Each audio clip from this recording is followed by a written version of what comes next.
This week in the Regency, it's William IV. Well, it's not really William IV because he didn't become the William IV until well after the Regency. But we're going to look at who he was and what his position was during the Regency and what was going on there. Our jumping off point is an advertisement. Last night but two, Vauxhall, this is Vauxhall Gardens, pleasure gardens, under the patronage of His Royal Highness the Prince Regent. On Monday evening, the 23rd instant, that is the 23rd of August, because that's when it was published. It was published on the 21st. Instant means the same month. Will be a grand naval fete in honour of the birthday of His Royal Highness the Duke of Clarence, when Monsieur, Mademoiselle, and Madame Saki will go through their surprising evolutions. At the end of the concert, Madame Saki will make an astonishing ascent on the tightrope amidst a brilliant display of fireworks by Signora Hengler. Admission 3 selling sixpence, which is quite a lot. Doors open at 7, concert to begin at 8 o'clock. The public are respectfully informed that these gardens will close for the season on Friday, August 27th. Now, the season there is not the season of society, but summer. So Vauxhall only opened in the summer. Okay, so there's a few things to unpack here. One is, why is it a grand naval fete? And who is Monsieur, Mademoiselle, and Madame Saki? Well, they were circus performers. Here is Madame Saki. She was not only a tightrope walker, but a tightrope dancer, which I find extraordinary. And I think it's really interesting to notice how much interplay from the continent to Europe there is at this time. This is in 1819, long after the Napoleonic Wars are over. They finish in June 1815. We have Signora Hengler. Signora, a woman, is doing the fireworks. And these performers, who was His Royal Highness the Duke of Clarence. His proper title was the Duke of Clarence and St Andrews. And he was the third son. So in this painting of George III, Queen Charlotte and their children, I mean, they had a lot more than this, but this is the first crop, you might say. William is the one sitting down in blue, interestingly with a cockatoo. So he's a brave lad. Prince William, he was a prince of the House of Hanover, being George III's son. He was born in 1765. He died in 1837. This is a painting of him in his youth. At this point, he's 24, and he spent 11 years in the Navy. He joined the Navy as a midshipman when he was 13. And that was the time you joined the Navy if you were going to do it voluntarily and if you were on the officer path. So midshipman is the lowest possible rank you can hold while still having a shot at becoming a captain. So he worked his way up. Apparently he was a very good sailor. And he was a very good friend of Admiral Nelson, he of the Battle of Trafalgar. And he was very well regarded as a naval commander. He retired at 25, possibly just before this was painted, at the rank of Rear Admiral. Now, does his princeliness have to do with how quickly he climbed the ranks? Yes, obviously it does. But the point is, I think, that he was given commands of ships. So it didn't matter how important you were. The Admiralty would not give you a command of a ship unless they thought you were competent. They would promote you to a shore position if you're an important person who needed to be, pushed up the ranks. They would promote you and then put you on shore as a logistics person or something like that.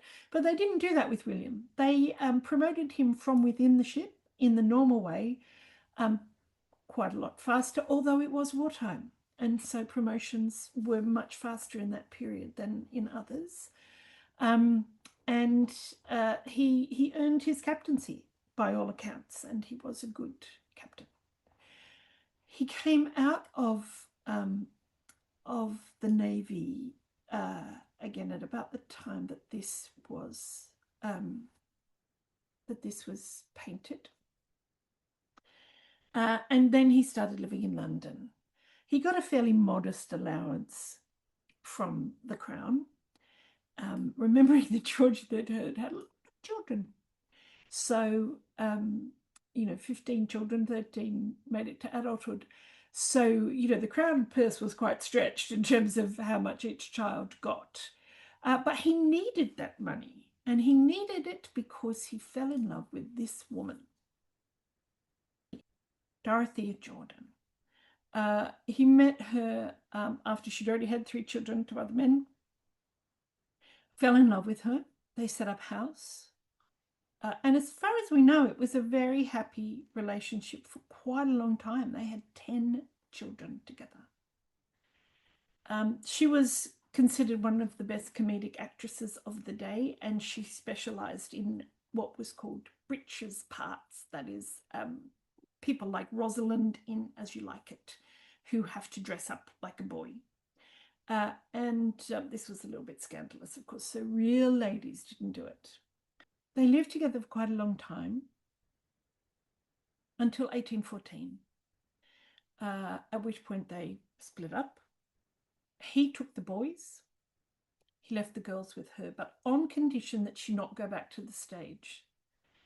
But unfortunately, one of her girls had married, and her husband was in debt, and she went back on the stage, not thinking that he would follow through, but he did. Remember, he's a naval captain. And he took the girls away from her, and he not only took the girls away, he stopped her allowance. And she ended up dying in debt in 1816 in poverty in France. The girls went to live with him and apparently had a great time. Don't know what their relationship was like with their mother, but they're reported in the contemporary journals as having a very lively and vivacious and having a great time and being able to join in the fun in ways that the royal princesses couldn't. So there he's single and he's in debt because, like all the George III children, he has no idea about money. So he has to marry. He courts Catherine Tilney Long, the richest commoner in England.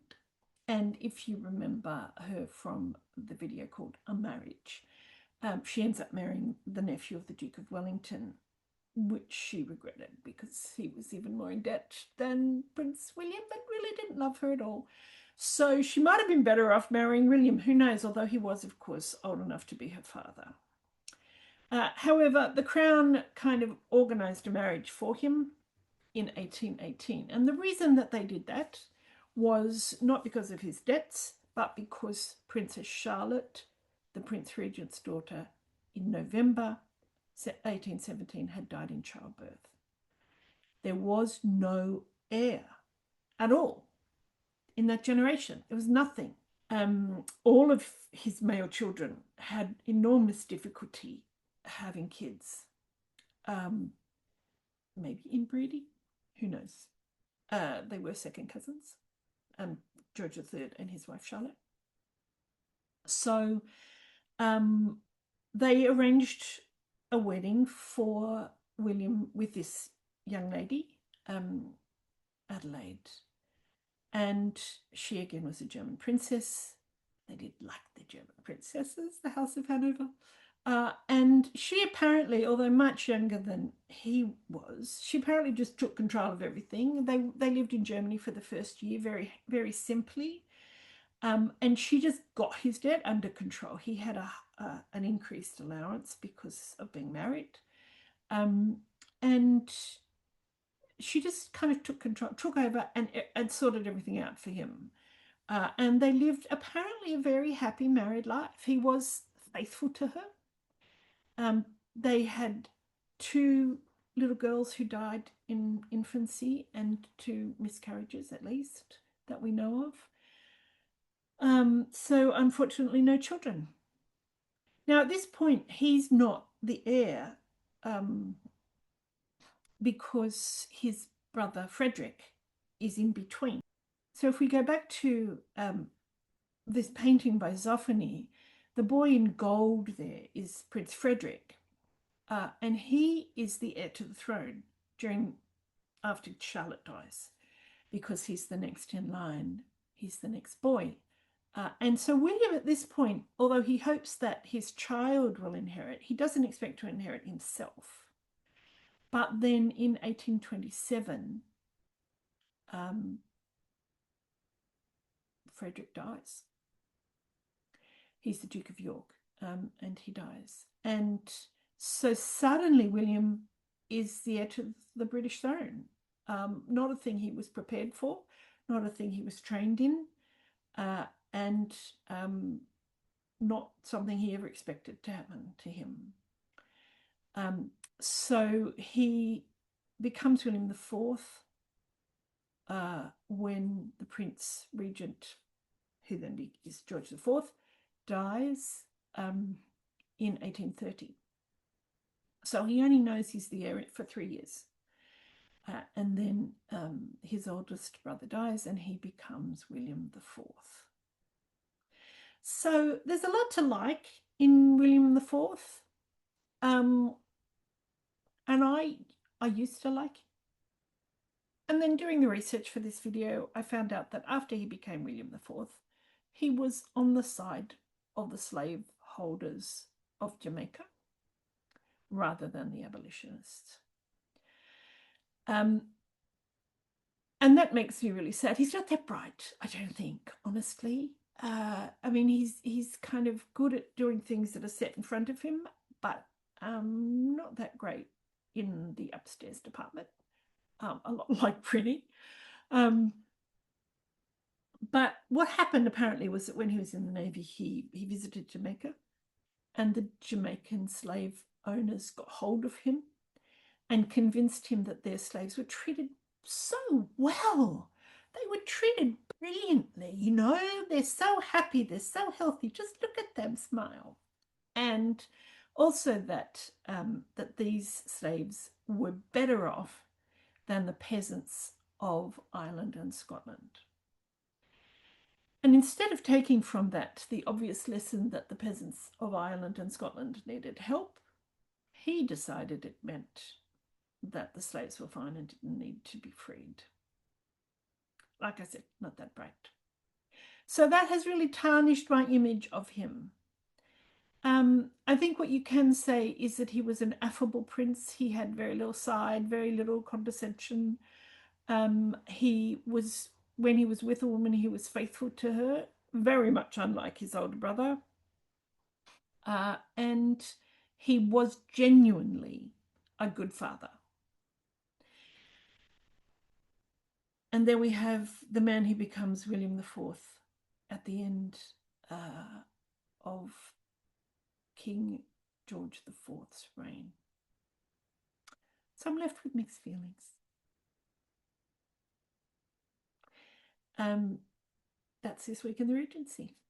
I'm Elizabeth Layden. I'll see you next week in the Regency.